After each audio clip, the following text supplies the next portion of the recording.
No, it's an interesting space. I mean, we always recommend it. I think we've touched on that before, and we see the value in it because there's risk there. And so, is there any innovation coming in the environment and environmental space around, how we do things? Yeah, I think that these days it's not just a case of you just need to remove all the soil and get it totally clean. There's a number of different innovative ways that the site can, depending on what you want to use the site for, that you can sort of clean and remediate the soil in situ or get it to a level that it needs to be, depending on the land use. Potentially capping, concrete over the top, things like that.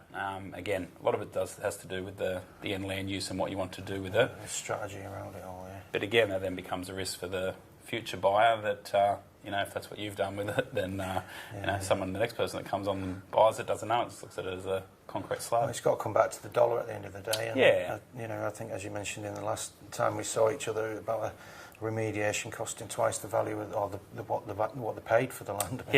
Crikey. It can be a big shock, can't it? I think that's the other thing we spoke about as well, is that the land prices these days, it's a bit more viable for people to come in and actually clean these sites up if they understand the risks. You've seen areas that I know Homebush in Sydney was quite a contaminated Homebush, Alexandria sort of area, obviously Rose Hill, James Hardy.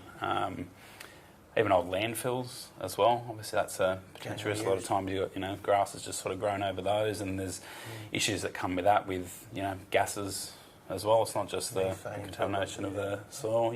So, again, a lot of it has to do with understanding what's the history of the site, what's there, and a lot of times it's not obviously apparent just from having a walk around the site. No, that's good. It's interesting.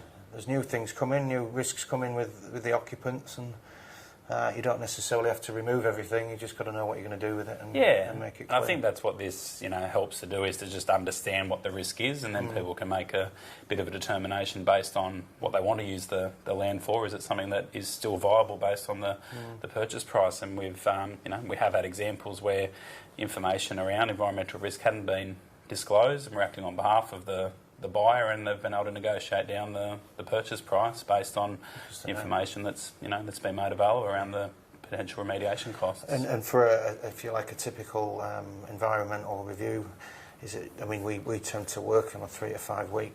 It's pretty much the same for you guys, isn't it? Yeah, I think most of the DD stuff we do needs to be turned around in about 2 weeks. So some of the searches from government agencies take about that 10 days.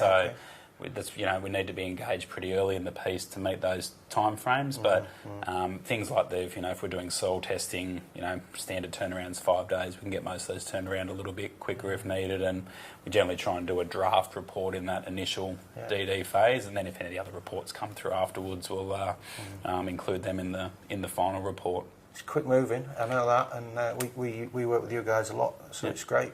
Enjoy that. Yeah. Thanks for your time again. No worries. Just see ya. See ya.